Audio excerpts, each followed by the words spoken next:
Hey there, welcome back to the Embodied Faith podcast. Here are a couple questions that we're going to be talking about today. Are theologians dabbling in neuroscience? Are they kind of overreaching? Or maybe when neuroscientists talk about theology, are they possibly being reductionistic? Is there a way of balancing these different kinds of things and integrating theology and neuroscience? Well, today I'm really excited to have Jim Wilder on. But as always, I'm Jeff Holzclaw, and this is the Embodied Faith podcast brought to you by Grassroots Christianity.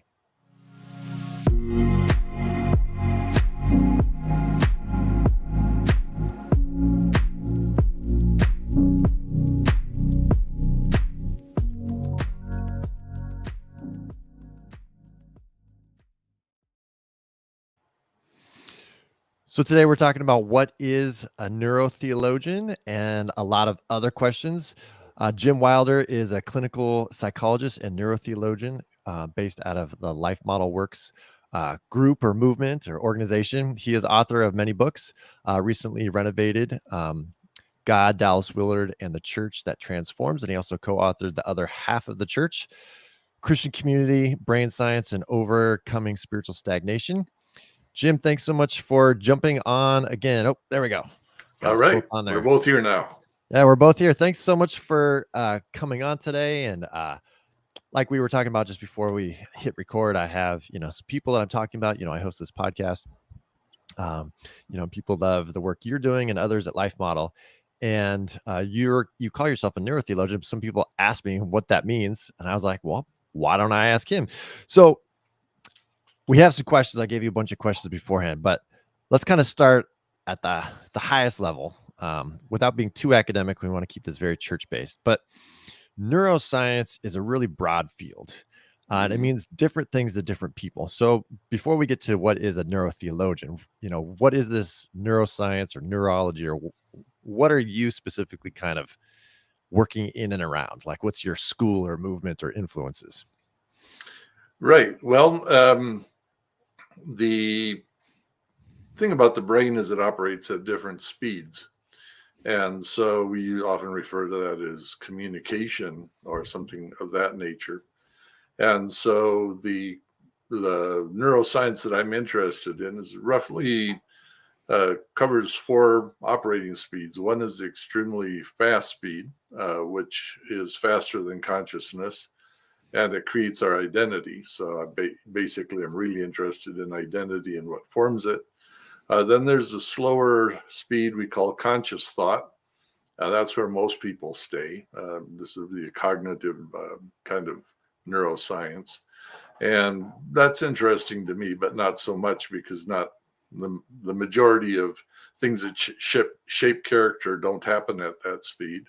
Then there's a slower speed yet that could be anywhere from fractions of a second up to months or even years, which is how your brain communicates with your body. And then the slowest of all speeds is how the brain communicates with other brains and forms a group mind. And this one can actually have an effect over a number of generations as people begin to think more and more together. And oddly enough, the group mind is the most tied to the other end, the identity, super fast. So to me, neuroscience is how the brain communicates with all of those other realms of life and at different speeds and by different methods. So just to be clear, it's not, because sometimes people think of like cognitive neuroscience. So that right. would be, that's standard right there. Yeah. And that's how people think, how people process information, especially kind of in a very kind of like, I'm aware of my own awareness kind of way of thinking about things. And then some people think of neuroscience just as kind of the neurology, like the brain scans. Like, let's talk about how a neuron connects with another neuron and all the different neurochemical kind of firing and all those types of things. And then let's look at brain scans and see which part lights up when you're doing different activities. And that stuff is involved in all the stuff you mentioned, but you're thinking much more broadly than just kind of those narrow kind of fields. Is that right? Yeah, I'm really interested in how do all these things work together, because my general sense is that God designed things to go together, and the effect of sin, fallenness, and other kinds of inadequacies are that things begin to break apart and not work together. So your group identity, your body, your conscious thoughts and your faster than conscious identity are somehow not in sync with each other, and then that's when we start getting distress. Mm-hmm. So the lack of integration and the balance and the wholeness there. Mm-hmm. So Yeah. just one last real nerdy question, because some people, are like, well, like where did Jim learn all this stuff? And I, and I'm a researcher, so I'm always like digging around, and I've been doing my own primary research. But as best as I can tell, early on you were kind of very influenced by people like Alan Shore, and Dan Siegel. He is very much all about integration also and things like that. So like that kind of relational, or what sometimes people call affective, like, or the big term is the interpersonal neurobiology kind of Right. school of Mm-hmm. neuroscience. Is that kind of the broad kind of umbrella that you've been swimming in for the last 20 plus years? Or is it somewhere else that you've been pulling from? Well, I've actually have a pretty broad background of experience. Yeah, I did start the eye-opening part for me was Alan Shore. Mm-hmm. And I used to sit in the next seat over from Dan Siegel while he was at the lectures, and working with a variety of different sources. But my original experience was actually with Dr. Lee Travis, who's one of the people who invented the EEG machine. And discovered brainwaves. And so being trained in brainwaves, after that, I went to a neurofeedback, and we were training different brains activities and based on a whole variety of different input stuff.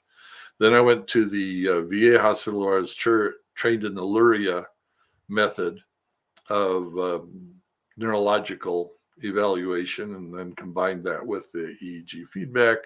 And all of that then went to working at neurological rehabilitation centers with people with various degrees of damage.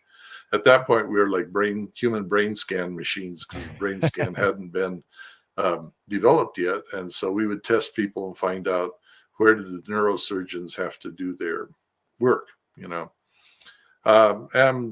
from there on, then when we really trying to figure out why it was that some people just weren't weren't sustaining their recovery from various traumas, that's when the decade of the brain came along, and the whole faster than consciousness, interpersonal neurobiology and all of that was discovered.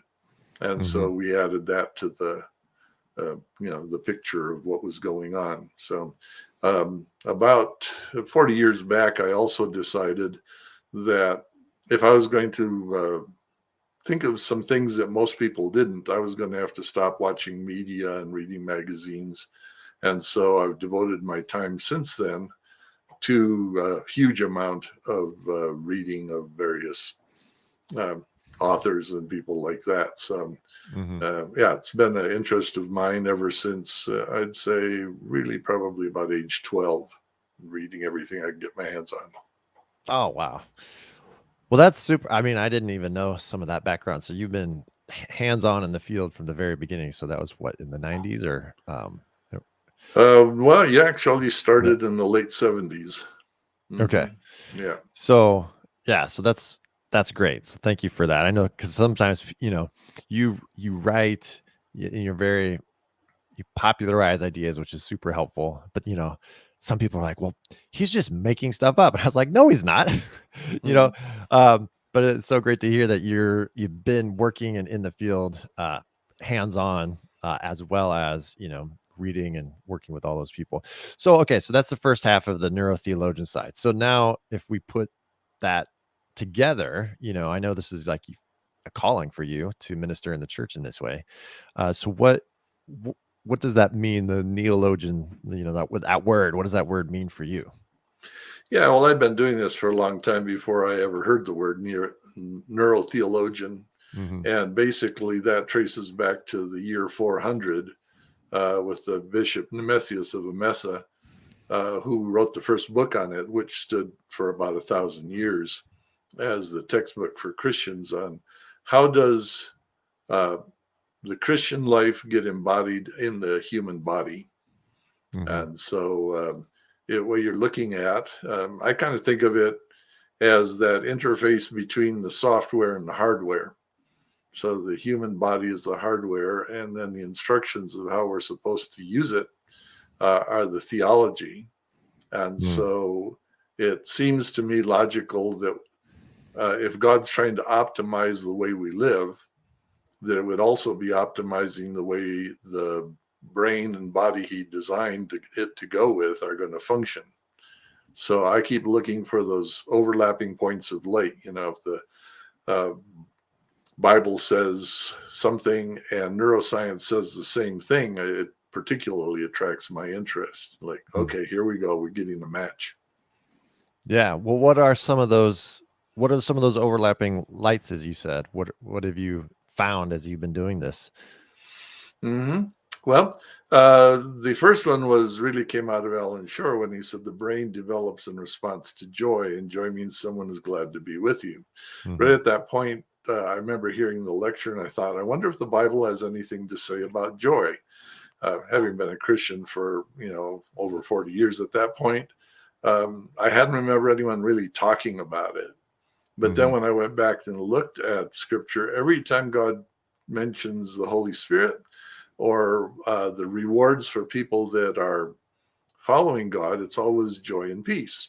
And these were the two things that Shore suggested were the only deeply desirable things for how the brain was designed. And then the brain was essentially a relational thing. And so I went back to look at Scripture and says, is God essentially relational?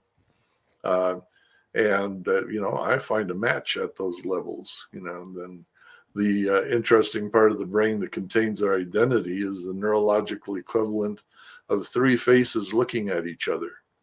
It's not that when you look at them, they don't physically look like it, but it's a neurological representation of three faces who are at the same time 1 and 3. And I wonder, where did that idea come from? Oh, well, I want to know about that. That's not on my list of questions. But what do you mean the neurological three faces? I dare not say different parts of the brain for misspeaking because I misspeak on those things. They're all three in the prefrontal cortex. One is the ventromedial prefrontal. The other is the dorsal medial prefrontal, and then there's the dorsolateral prefrontal, and each one of them represents a face or a different point of view. And when they're thinking together, that's the part of your brain that thinks of itself as me. Brings three perspectives.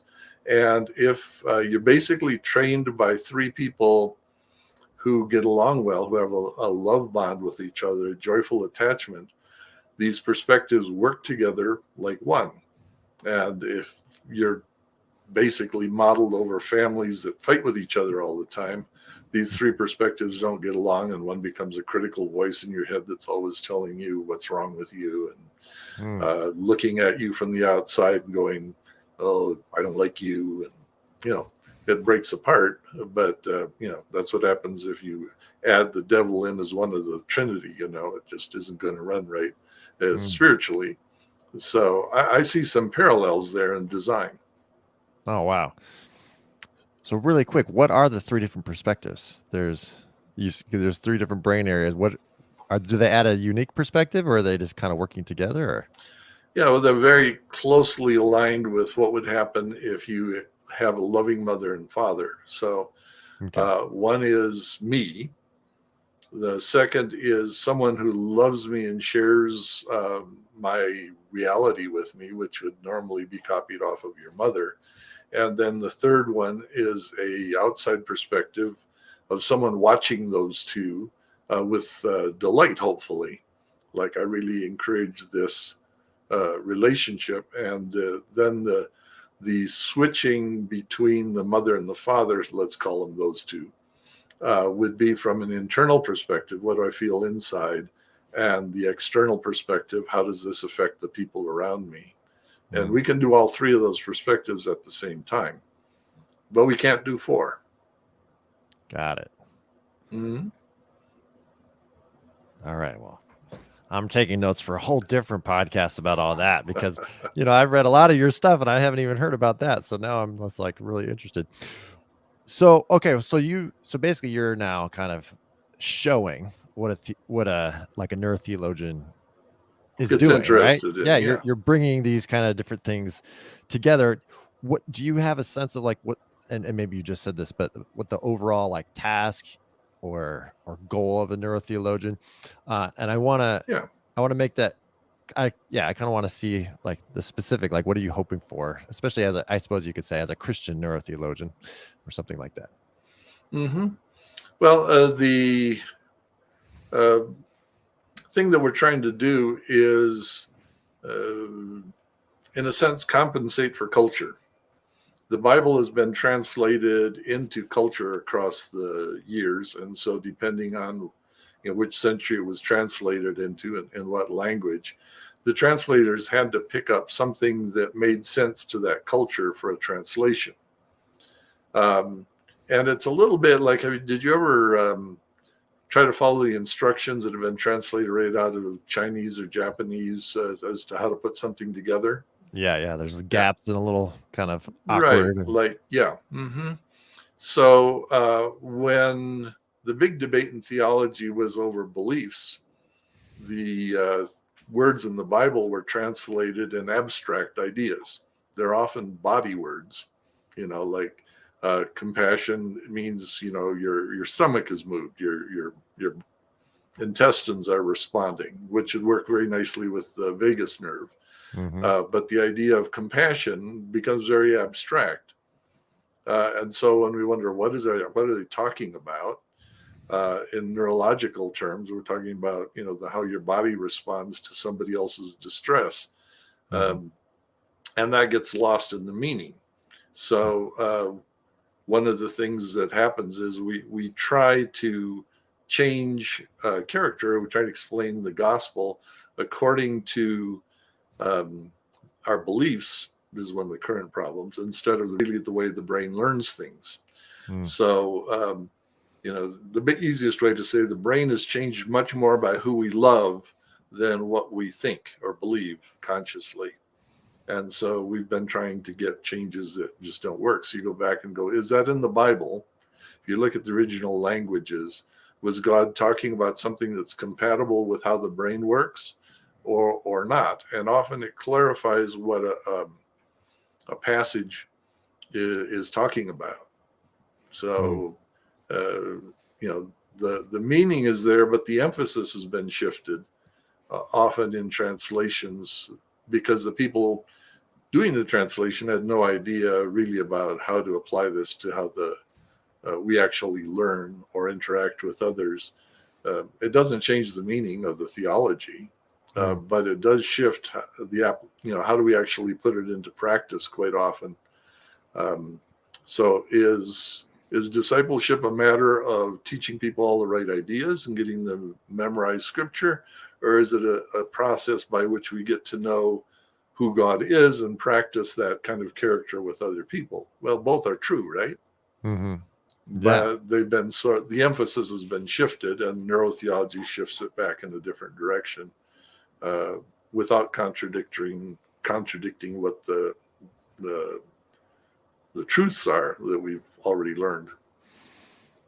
Yeah, I love that. So that's kind of, and I took a little note while you're talking. So the task of neurotheology is almost to get out of an overly cognitive and another, and the solution of choice, an overly cognitive or volitional will-based understanding of loving God, back to more of an actually biblical kind of way of understanding loving God with our whole, body, mind, and strength and things like that. And so I love that. So trying to get out of kind of this overly cognitive, whether you call it Western or not, or whatever. Because I know theology books that basically say that the task of the theologian is to tell us what to know and tell us how to obey what God told us to do. It's basically know some truths and then apply your will to doing those truths. Not that, and we don't get rid of those things, but what a neurotheologian like you would basically say is while those things are important, they're actually not the core of us. And they actually don't, taking that approach doesn't actually change our character very much. And so we have to kind of do a different thing. Yeah, but we have to include some other elements that kind of got left out of the debates at the time that theology was written, because now we're talking about, theology about, can people save themselves by their own efforts? Well, no, you're going to have something coming in from God, and now we're talking, is what's coming in from God church tradition or what's in the Bible? And so now you've got another debate says, no, only what's in the Bible. Can we be sure is coming from God? And so that colors the important point at the time, but often to the exclusion of some of the rest of the complexity of God, let's say. Sure. Well, I even just, love the way you're applying kind of brain structures and how our identity is created, and saying, well, it's interesting that looks just like the Trinity, and we believe in Father, Son, and Spirit, and the relationships, and the differences, and yet the relationship between the three is super important. So, shifting gears a little bit, Sure. What would you say? Well, first of all, for anyone who's listening or watching this live, you can ask some questions or make some comments in Facebook or YouTube or wherever you are, and I'll try to work those into. So feel free to add those questions or comments. But some people who are, professional researchers, neuroscientists doing lab work and things like that, they might look at you or me or others and be like, do they really know what they're talking about? Or are they kind of overstepping or overreaching their bounds? And I know some people who are reading deeply into like trauma work and things like that, they're very suspicious of pastors like glomming onto this literature, So how would you answer that kind of concern that people have, or, outright critique? Yeah, I'd say they're right a lot of times. Yeah. Fair enough. First of all, there's a real tendency, very, very strong tendency, for people in psychology to proof text something out of the Bible. So it's quite the same that people who want to proof text something out of neurology will pick up some tidbit of brain something or another, and they'll go, see, this explains why this or the other thing works. And those kind of correspondence, it happens quite a bit. I think that the idea of it being essentially reductionistic, if you go all the way with that argument, you're denying the creation, you're denying the incarnation, and you're denying the resurrection. In other words, God created something. When we study it, we should be able to learn about the creator. Secondly, Jesus operated a human brain and he made it run right. So that's really the key element. If Jesus could make a human brain run right, can we learn to do that as well? And then the fact of the resurrection is that he's forever running a human body. So something about this should be able to operate the way that God designed. And it generally doesn't, right? That's not reductionism. That is actually saying there ought to be harmony here. On the other hand, I talk about the right brain a lot because that's where a lot of the identity and interpersonal stuff happens.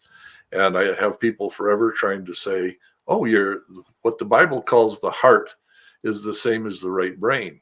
And I go, no, that's basic reductionism right there. There's what the Bible describes as the heart does involve a lot of the things the right brain does. It's responding to whatever the Bible is referring to as the heart, but to make them correspond to each other, I think, is a basic error in thought that's commonly made. And there's 1,000 of those.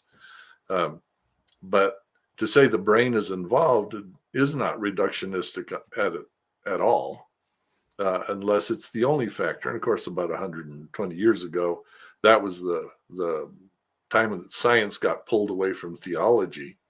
And then the idea was, can we explain everything without the theology stuff, without God? And, there's sort of a built-in knee-jerk response going like, well, you're talking about biology again. You must be trying to eliminate God. Whereas I'd say, oh, no, we're actually trying to say, let's look at what he built and see what we can learn about how he meant it to operate. Yeah, for sure. Well, that's how, I always point people to like you just did, the two natures of Jesus. And if he was fully God and fully human, and integrated kind of those realities, then we should be able to tell robust stories of our natural, embodied, neurological reality, Mm-hmm. as well as telling really robust kind of stories or theologies about, spiritual, supernatural, however you want to describe that reality, where we're engaging with God through his spirit and all these types of things. So we should be able to tell robust stories on both sides instead of reducing one to the other. And I think sometimes, we just want to tell a spiritual story. We totally disregard any kind of psychology or neurology or any, all that stuff. Or you get other people who are like, well, it's all just, neurons firing, and what we call God is just, whatever the transcendence that we can't explain, and our right brain is trying to blah blah blah, right? Mm-hmm. So we've heard those kind of reductions. And so but I'm glad you kind of said that both sides can proof text, and we need to avoid that. We need to kind of dig deeper and kind of do a little bit better. Well, so as far as not proof texting, then some people ask, like, well, what is the neurological basis for this joy? Like you've mentioned Alan Shore already. Like, joy is kind of fundamental to the life model process, to the work that you do. So what could you kind of just unpack that a little bit from the, our embodied natural side, and then kind of lead us into what that might mean theologically or discipleship wise? Yeah, well, without getting too much into the genotype and phenotype language of science, the brain is actually designed to do some things pretty well and not really do others very well at all. That's one of the problems with brain scans, by the way, because when the brain is doing what it does very well, it doesn't tend to light up the brain scans at all. The brain scans light up when it's burning a lot of sugar, usually doing something it doesn't do well.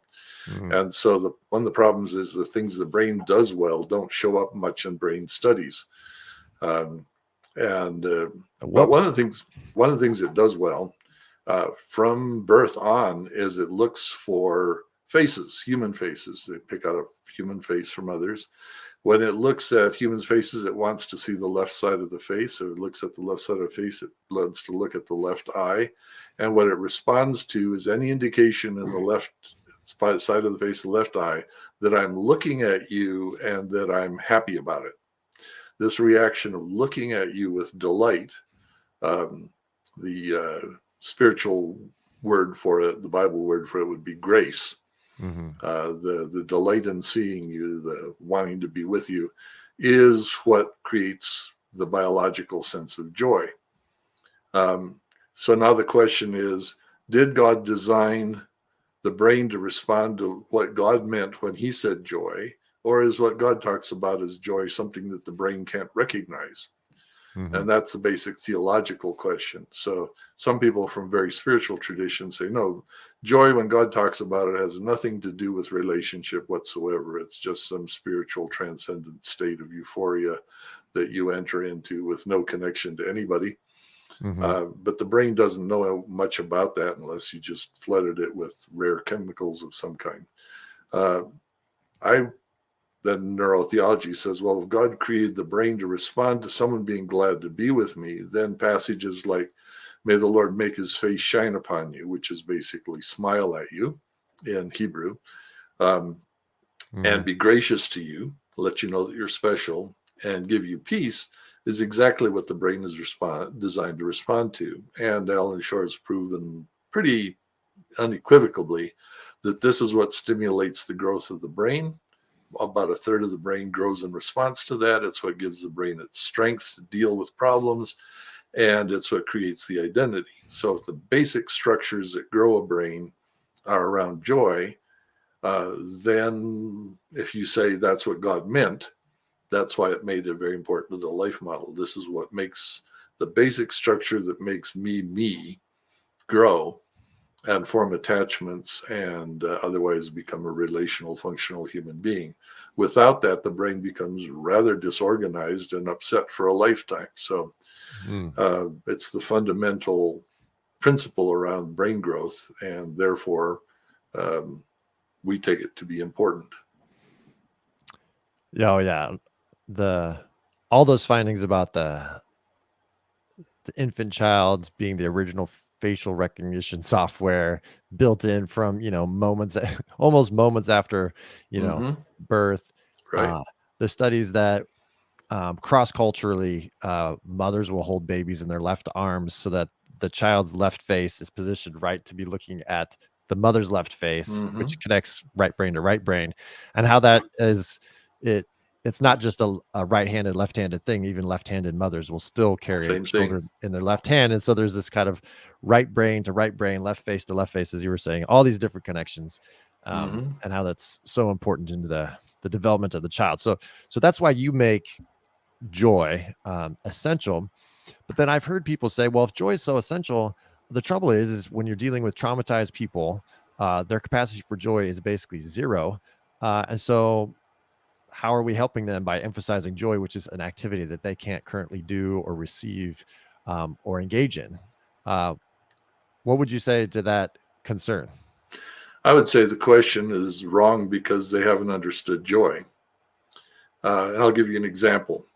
My wife and I were getting ready for a trip to the Netherlands, and I happened to be downstairs, and suddenly I heard her call, Jim, and there's something in her voice that made me drop everything and run upstairs, and she had fallen and broken her legs, so it was going in a direction legs don't Oh normally no. bend. And when she looked at me, she was incredibly glad that I was there. Now, Mhm. she's in intense pain. She's very upset. But joy is that I'm very glad you are here experience, not the I'm feeling euphoric about it. So you can have joy that's all things are going well. And that's normally the limit that you put joy in. But if you've ever been in trouble, did you ever get your car stalled in a winter storm Mhm. and the policeman showed up or a tow truck or something? Did you ever have a heart attack and, you saw the paramedics arrive? That experience of I'm glad you're here with me is still joy. It's just under difficult conditions. Now, Mhm. people don't recover from trauma unless somebody's glad to be with them and help them out of it. Mhm. It's not the euphoric, everything is fine joy, but it's the same circuits we're talking about. Is someone glad to be here? Do they want to see me, know me, be with me? And it's essential for trauma recovery. And just because they don't do the euphoric side of it particularly because they're in pain doesn't mean they're not experiencing the same uh, joy. Well, finally somebody has come to help me feeling. And so if you expand joy to what it really means, we're glad to be together. We can have people glad to be with us when we're in trouble, maybe even more intensely than people being glad to be with us because we're just having a nice afternoon. Yeah. So joy, as you're expressing it, as Mm-hmm. you've been talking about all along, isn't so much a happy feeling, and it doesn't deny the troubles of life, but it's No. the being with someone who's delighting to be with you, and that Mm-hmm. actually allows people to then engage in more productive ways, which will allow them to process trauma that's been unprocessed, that is firing and interrupting their life in ways they probably don't appreciate, or sometimes don't even recognize. But joy, the being with, allows that space. And that's why for you, you're always emphasizing communities. We need a whole community, what you call Hesed, a Hesed community, loving kindness, long Mm-hmm. suffering community, because someone who's been traumatized can't come out of that by themselves, right? That's quite true. And if we basically look at God's response, while we were yet sinners, while we were his enemies, he was glad to be with us because he's our only hope, right? Hmm. Hmm. Then that we embody that character, that we are glad to be with people who are in trouble. And basically anyone who's not living life the way that God designed as optimal, they're not thriving, um, eh, they need our help. They need somebody who's glad to be with them and show them a better, wiser way. Um, Now, human thriving, I think, of sort of like a plant in a vase, a flower in a vase. Hmm. It looks good right now, but it's not sustainable because it's been cut off from the source of life. Hmm. And so humans can thrive over the short haul without God. Um, because of God makes his rain fall on the just and the unjust together, but to sustain our thriving, we need to have that connection with God. And part of that is what we experience with God we have to practice with other people or the brain doesn't learn it. So it's not sustainable for the brain if we haven't practiced with other humans. And it's not more than human if we don't experience something from God that adds to what all the people around us have been able to show us. So, there's always these two woven together. The brain needs a lot of practice. And I think God set it up so we have to practice with each other, but we have to receive the life from him. And those two things are inseparable. Yeah. Oh, absolutely. And that's again why community and relational skills is our spiritual capacity can only grow as far as our relational skills have developed. And that those relational skills can only really develop in community. And so if we're seeking to live, a spiritual life with God by ourselves, and we're not increasing our spiritual capacity, our relational capacity in any way, we're going to hit kind of, a ceiling, get frustrated or whatever. St. John is pretty outspoken about it. He basically said, don't tell me you have an attachment with God if you haven't got something you're attached to with your brothers and sisters. So those who aren't practicing it with others cannot claim they actually have it with God, at least from his perspective. And I'd have to agree with him. Right. And that, as far as integrating neuroscience, relational neuroscience, and, theology, like the dual love command, which is, love God and love others. And it makes so much sense because you really can't do one or the other, because it's really hard to love other people if you're not in touch with this kind of ultimate and perfect source of love. But if you're connected with this ultimate and perfect source of love and it's not overflowing, then your connection is probably not what you think it is. You're actually not exercising the brain circuits that need to learn to live that way under distress. So you'll do it fine as long as nothing is going wrong. But as soon as something goes wrong, your brain goes, wait a minute, I've got to pay attention to my trained kind of skills right now to take care of this. And whatever those are, will have not been strengthened without practice with people. Yeah. Well, you just finished working kind of on that end of the conversation, which is how do you love your enemies, getting out of enemy mode. And I know it's coming out, I think, next fall or something like that, but you want to give a quick November. preview of some of the things you've been working on, and as kind of another example of this neurotheologian kind of perspective of bringing things together? Sure. It's a little hard to make a whole book brief, but well, just the idea of enemy mode and what's happening there. And, hopefully we know that Jesus calls us to love our enemies, but that's harder to do than just to say. And precisely because we don't practice it. Loving your enemies is actually a learned response to the brain. The brain is a prediction-making machine, among other things, right? It's going to predict how everything's going to go and prepare us with what our options are when we get there. So when the brain predicts that somebody is not going to be on my side, they're not going to be looking out for me, it basically says, okay, we're going to treat this situation as though we're dealing with an enemy, someone who's going to be against me, not for me. And once your brain is in enemy mode, it no longer is able to distinguish whether somebody's a friend or an enemy. That's the tricky thing. It reconfigures itself so that it takes all its input as going to be hostile. So you can actually feel like someone, and you've probably encountered this with partners and children, and you're trying to help them and they're like angry and responding like, you don't get it, you're not on my side, they're not, and we say they're not listening. We actually can do that at a national level. We can do that at Congress level. We can do that in social media. It's really, the brain slides into that very quickly. And now we have what's called state-dependent learning. Whatever goes on in that state, you handle it as though it were an enemy input. So we're going to say, well, here's what I've heard about vaccinations. And the brain goes, aha, they're attacking now. I'm going to look for a hole in that, as opposed to going, this person might be trying to help me with whatever this information is. And so we actually get better at fighting as opposed to loving our enemies. But state-dependent learning means you have to learn how to love your enemies when somebody feels like an enemy. And the problem is your brain does not know how to do that just naturally. We have to have an attachment with somebody who loves that person. And then that three faces in our brain goes, yeah, well, I know you and them are fighting, but from out here, I don't think you need to.